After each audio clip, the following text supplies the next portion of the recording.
everyone, this is Chitransh here, and today we are going to discuss about our medical college, that is Netaji Subhash Chandra Bose Subharti Medical College, which is situated in Meerut. So आज हम बात करने वाले हैं Subharti medical college की, जो कि मीरठ में सिचुएटेड है। और सबसे मेन चीज़ ये है कि कहीं आउटर एरिया पे सिचुएटेड नहीं है, मेन सिटी में मेन लोकेशन पे, अच्छी लोकेशन पे ही सिचुएटेड है। ठीक है, सबसे इंपॉर्टेंट चीज़ मैं आपको जो इस वीडियो में बताने वाला हूँ, तो आप पूरा वीडियो को एंड तक देखिएगा, बिकॉज ये पहले जो कॉलेज था काफ़ी अच्छा था। इसका हमेशा लोग टॉप 3 प्रायोरिटी लिस्ट में रखते थे। हमेशा इसका कट ऑफ भी यूपी में बहुत हाई जाता था। शारदा श्री राम मूर्ति के बाद सीधा सुभारती का नाम आता था। लेकिन बहुत बड़ी चीज़ एक जो इन लोगों के कॉलेज में हुई है, उसके कारण से लास्ट ईयर ही कट ऑफ में एक बहुत ज़्यादा डिक्रीज देखने को मिला है, और इस साल भी ये कट ऑफ डिक्रीज ही करेगा इनका। बिकॉज जो चीज़ हुई है इस कॉलेज में, वो चीज़ आप जान करके आप अपनी प्रायोरिटी लिस्ट से हो सकता है अपने इस मेडिकल कॉलेज को हटा दें। सो वीडियो को ध्यान से सुनिएगा पूरा लास्ट से लेकर पूरा लास्ट तक। ओके, सो स्टार्ट करते हैं सुभारती मेडिकल कॉलेज के बारे में।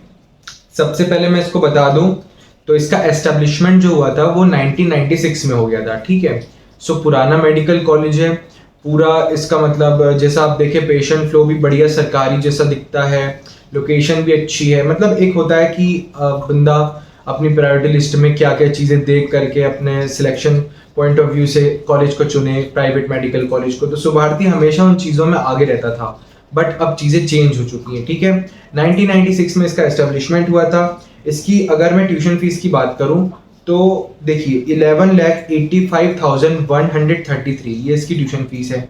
यही इसकी ट्यूशन फी रहनी चाहिए थी हर साल हर बच्चे के लिए।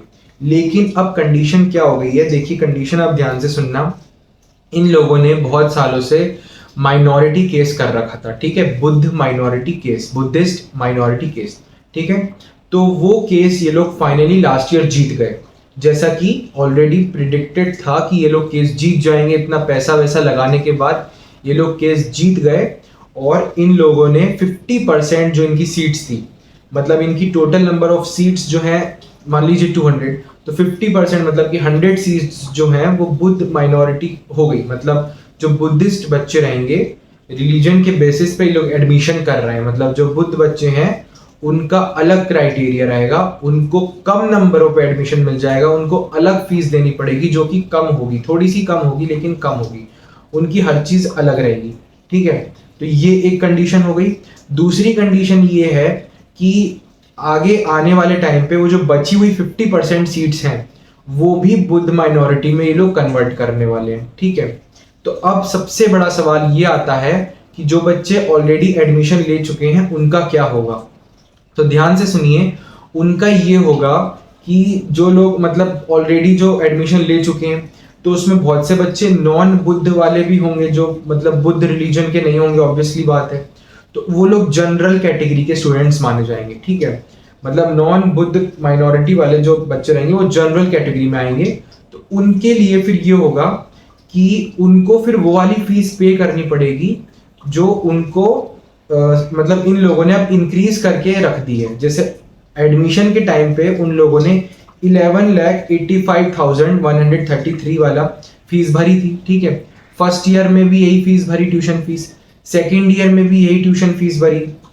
तो मान लो ये 12 लाख फीस है, फॉर एग्जाम्पल मान लो कि वो लोग ट्यूशन फी फर्स्ट ईयर में भी 12 लाख दिए, सेकेंड ईयर में भी 12 लाख दिए।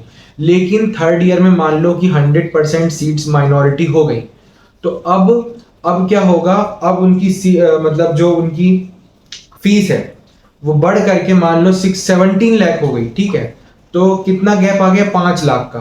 तो फर्स्ट ईयर में जो 12 लाख उनने पे किया था, तो उसका एक्स्ट्रा उनको 5 लाख पे करना पड़ेगा।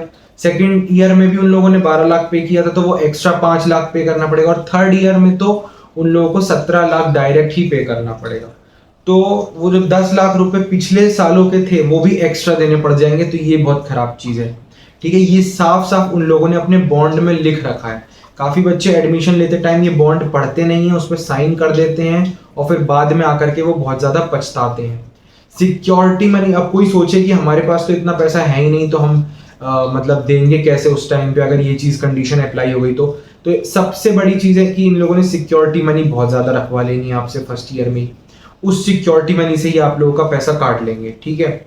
तो अब मैं आप लोगों के लिए फीस स्ट्रक्चर बता देता हूँ। फिलहाल जो बुद्धिस्ट माइनॉरिटी स्टूडेंट्स के लिए फीस स्ट्रक्चर इन लोगों ने अपने बॉन्ड में तैयार किया है वो है 15,12,000 रुपीज़, ठीक है। और वहीं जो जनरल स्टूडेंट्स रहेंगे, मतलब जो नॉन बुद्ध कैटेगरी के स्टूडेंट्स रहेंगे, उनके लिए फीस स्ट्रक्चर है 16,80,000, मतलब लगभग 17 लाख हो गया, ठीक है। रिफंडेबल सिक्योरिटी डिपॉजिट ये लोग रखवा लेंगे 15 लाख रुपीज, 15 लाख रुपए लोग रखवा लेंगे। Triple seater AC rooms for girls के लिए 2.5 लाख रुपीज, मतलब कि 2.5 लाख रुपए इन लोगों ने रखा है एक साल का। और double seater AC room for boys 3 lakh रुपए इन लोगों ने रखा है, 3 लाख रुपीज इन लोगों ने ये चीज अप्लाई कर दी, अपने बॉन्ड में साफ साफ लिख दिया है। तो आप लोगों को ध्यान रखना है कि जैसे मान लो अभी आप गए वहां पे, किसी बच्चे से पूछ लिया कि आप कितनी फीस दे रहे हैं, वो तो आपको यही कहेगा कि 11,85,000 दे रहे हैं। लेकिन जब 100% अगर माइनॉरिटी केस वो माइनॉरिटी स्टूडेंट्स के लिए हो गया, तो फिर वो जो एक्स्ट्रा फीस रहेगी वो आपको देनी पड़ेगी। जो पिछले आपके जो साल आप क्रॉस कर चुके हैं एमबीएस के, उसका भी आपको मिला जुला करके देना पड़ेगा, ठीक है। तो एज ऑफ नाउ अगर अभी करंट की बात कर ले तो 50% सीट्स बुद्ध माइनॉरिटी की जा चुकी हैं, 50% जनरल के लिए, और उनकी ट्यूशन फीस 11,85,133 है। तो ट्यूशन फीस देखा जाए तो 63,99,000 बैठ जाती है टोटल, मतलब एक तरीके से 64 लाख तक इसका बजट बैठ जाता है अपन अगर ऑल ओवर 5.5 ईयर्स की बात करें तो एज ऑफ नाउ। लेकिन वो जो अगर केस हो गया, केस में ये लोग 100% सीट कर ली है तो आप लोगों की बिल्कुल बैंड बच जाएगी, क्योंकि देखिए 50% कर ली, आगे 100% भी कर ही लेंगे, ये मान करके चलिए। फर्स्ट राउंड में इसका जो कट ऑफ था वो लास्ट ईयर की मैं बात कर रहा हूँ 346 था, ठीक है। और रैंक थी बच्चे की 3,21,549, और सेकंड राउंड में कट ऑफ इंक्रीज करके भी ज्यादा कुछ नहीं हुआ, 405, 2,23,553 बच्चे की ऑल इंडिया रैंक थी। तो देखिए मैं अपने टाइम पे बताता हूँ, 21 बैच में इसका जो कट ऑफ था वो 450 के अराउंड गया था, क्योंकि तब ये बिल्कुल माइनॉरिटी नहीं था, तब बच्चे इसको काफी अच्छी प्रायोरिटी लिस्ट में रखते थे। 458 ऐसे समथिंग कुछ गया था। फिर 22 बैच में भी थोड़ा सा डिक्रीज किया, लेकिन अबव 400 था। लेकिन 23 बैच में जैसे ही ये लोग केस जीते, कट ऑफ बहुत ज्यादा गिर गया, बहुत ज्यादा डिक्रीज करके वो 350 से भी कम आ गया, ठीक है। कैंपस साइज की बात कर ली जाए तो कैंपस साइज काफी बड़ा है, 250 एकर्स में इसका कैंपस फैला हुआ है। टोटल नंबर ऑफ सीट्स मैं ऑलरेडी बता दिया हूँ, 200 इसकी सीट्स हैं। फैसिलिटीज वगैरह सारी अवेलेबल है कैंपस में, जो भी स्पोर्ट्स वगैरह रहते हैं। आउटिंग टाइम की बात की जाए तो 9 PM तक है, मतलब वापस आना है, और डेली है, ऐसा कुछ वो नहीं है कि पर्टिकुलर डे पे आपको जाने की परमिशन हो, कभी भी आप रोज जा सकते हैं, और वापस आपको 9 PM तक रिटर्न आना रहेगा, ठीक है। फिर दूसरी चीज बात कर ली जाए इसके पेशेंट फ्लो की पर डे की, तो 1000 से 1500, मतलब देखा जाए तो ये तो ऑन पेपर है, और भी ज्यादा इसका हो जाता है, तो वो चीज तो कोई उसमें खराबी है नहीं, पेशेंट फ्लो तो काफी अच्छा है इसका, ठीक है। एकोमोडेशन पर रूम 3 स्टूडेंट्स का। इंटर्नशिप में स्टाइपेंड साफ साफ उन लोगों ने लिख रखा है, 4,000 रुपीज इंटर्न्स को मिलता है पर मंथ, ठीक है। लॉन्ड्री का चार्जेस वही 10 रुपीज पर क्लॉथ। और एफिलिएटेड यूनिवर्सिटी जो है स्वामी विवेकानंद सुभारती यूनिवर्सिटी, अटल बिहारी से एफिलिएटेड नहीं है, इसकी खुद की यूनिवर्सिटी है, स्वामी विवेकानंद सुभारती यूनिवर्सिटी के नाम से। यूनिवर्सिटी में काफ़ी सारे कोर्सेज चलते हैं, जैसे कि आर्ट्स के, लॉ के, डेंटल, सब दूसरे डिफरेंट फील्ड्स के भी कोर्सेज चलते हैं। तो यूनिवर्सिटी काफ़ी मानी हुई है, लेकिन वो जो केस है उसने इस कॉलेज की रेपुटेशन खराब करके रख दी, ठीक है।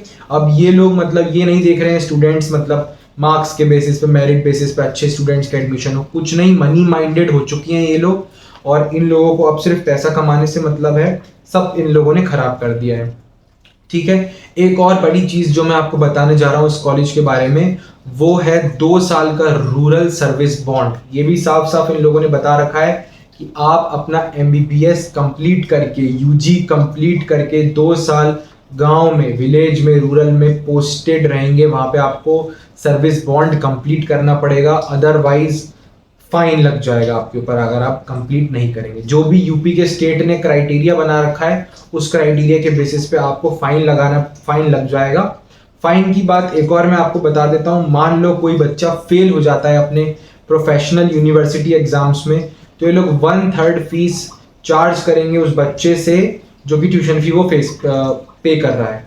जैसे फॉर एग्जांपल 12 लाख रुपए उसकी ट्यूशन फीस है अभी, तो 4 लाख रुपए उसको अपने फीस मतलब अपना एक्स्ट्रा देना पड़ जाएगा अगर वो बच्चा किसी सब्जेक्ट में फेल हो जाता है तो। ठीक है, एग्जामिनेशन फीस तो 50,000 रुपए लगेगी, साथ में 4 लाख रुपए और देने पड़ जाएंगे। ये चीज भी साफ साफ इन लोगों ने लिख रखी है, तो सब बॉन्ड वगैरह पढ़ करके ही एडमिशन कीजिए आप। ठीक है, फंसिए नहीं बिल्कुल किसी ऐसी चीज में जिससे आपको प्रॉब्लम हो। छोटा मोटा टाइम पीरियड नहीं होता है 4.5 या 5.5 साल। ठीक है, इसमें आपको बहुत ज़्यादा प्रॉब्लम हो सकती है, इसलिए शुभार्थी को लोग बाग अपनी प्रायोरिटी में रख ही नहीं रहे हैं, बिकॉज ये पूरी तरीके से माइनॉरिटी बनने की मतलब प्रोसेस में है। So this was all about Shubharthi medical college. Location अच्छी थी, सब कुछ अच्छा था, लेकिन इस केस ने इसका सब बिगाड़ करके रख दिया। So I hope this video is informative for you. Stay connected with me on both the social medias, Instagram and YouTube. मैं आप लोगों को लिंक भी दे चुका हूँ इंस्टाग्राम की। ठीक है, यूट्यूब पे आप मेरे को कमेंट करते हैं, मैं आपको जितना हो सके रिप्लाई करता हूँ। इंस्टाग्राम पे आप डीएम करते हैं, मैं आपका जितना हो सके क्वेरीज क्लियर करता हूँ। ठीक है, जेन्युइन और सबसे सटीक इन्फॉर्मेशन मैं आपको अपने चैनल के थ्रू प्रोवाइड कर रहा हूँ, जिससे आप लोगों को कोई प्रॉब्लम ना हो एमबीबीएस मेडिकल कॉलेज में एडमिशन लेने के लिए। ठीक, so thank you once again and stay connected with me. Good bye.